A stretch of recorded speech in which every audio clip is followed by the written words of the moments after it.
They see my disability, I see my ability. They call me disabled, I call myself differently abled. There are some incidents that happen in your life. Those incidents break you, deform you, but they mold you into the best version of you. And the same thing happened to me. I was 18 years old when I got married. My father wanted me to get married. And all I said was, if that makes you happy, I'll say yes. And of course, it was never a happy marriage. Just about after 2 years of getting married, I met a car accident. Somehow my husband fell asleep and the car fell in the ditch. He managed to jump out, saved himself. I'm happy for him. But I stayed inside the car and I sustained a lot of injuries. The list is a bit long, don't get scared. The wrist was fractured. Shoulder bone and collarbone were fractured. My whole rib cage got fractured. And because of the rib cage injury, lungs and liver were badly injured. I couldn't breathe. I lost urinary bowel control. That's why I have to wear the bag wherever I go. 3 vertebrae of my backbone were completely crushed. And I got paralyzed for the rest of my life. I finally ended up in a hospital where I stayed for 2.5 months. I underwent multiple surgeries. One day, doctor came to me and he said, well, I heard that you wanted to be an artist, but you ended up being a housewife. I have a bad news for you. You won't be able to paint again because your wrist and your arm are so deformed, you won't be able to hold a pen again. Next day, doctor came to me and said, your spine injury is so bad, you won't be able to walk again. Because of your spine injury and the fixation that you have in your back, you won't be able to give birth to a child again. That day, I was devastated. I asked my mother, why me? And that is where I started to question my existence. Why am I even alive? And that is where I realized that the words have the power to heal the soul. My mother said to me, this too shall pass. God has a greater plan for you.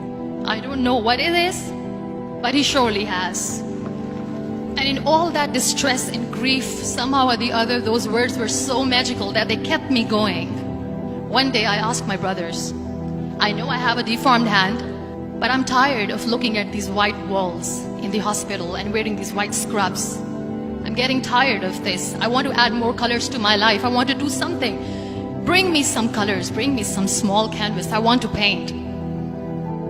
So the very first painting I made was on my deathbed, where I painted for the very first time.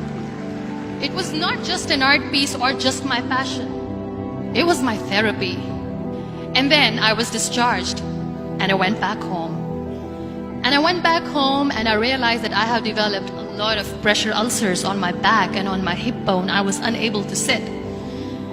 There were a lot of infections in my body, a lot of allergies. So doctors wanted me to lie down on the bed straight for not 6 months, for not 1 year, for 2 years.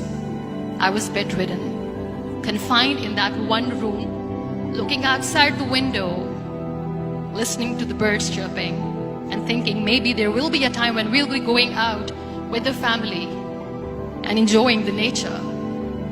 That was the time where I realized how lucky people are. That is the time where I realized that the day I'm going to sit, I'm going to share this pain with everyone to make them realize how blessed they are, and they don't even consider them lucky. That day I decided that I'm going to fight my fears. We all have fears. Fear of unknown, fear of losing people, fear of losing health, money. We want to excel in career, we want to become famous, we want to get money. We are scared all the time. So I wrote down one by one all those fears. And I decided that I'm going to overcome these fears one at a time. You know what was my biggest fear? Divorce. I was trying to cling on to this person who didn't want me anymore, but I said no. I have to make it work. But the day I decided that this is nothing but my fear, I liberated myself by setting him free. And I made myself emotionally so strong that the day I got the news that he's getting married, I sent him a text that I'm so happy for you and I wish you all the best. And he knows that I pray for him today. Number 2 was, I won't be able to be a mother again. And that was quite devastating for me. But then I realized there are so many children in the world, all they want is acceptance. So there is no point of crying, just go and adopt one. And that's what I did. People think that they will not be accepted by the people because we, in the world of perfect people, are imperfects. So I decided that instead of starting an NGO for disability awareness, which I know will not help anyone, I started to appear more in public. I started to paint. I decided that I'm going to join the national TV of Pakistan as an anchor person. And I've been doing a lot of shows for the last 3 years. I became the National Goodwill Ambassador for UN Women Pakistan. And now I speak for the rights of women, children. We talk about inclusion, diversity, gender equality, which is a must. Every time I go in public, I always smile. It's always a big toothy smile on my face. And people ask me, don't you get tired of smiling all the time? What's the secret? I always say one thing, that I have stopped worrying about the things that I have lost, the people that I have lost. Things and people who were meant to be with me are with me. And sometimes, somebody's absence makes you a better person. Cherish their absence. It's always a blessing in disguise. Live your life fully. Accept yourself the way you are. Be kind to yourself.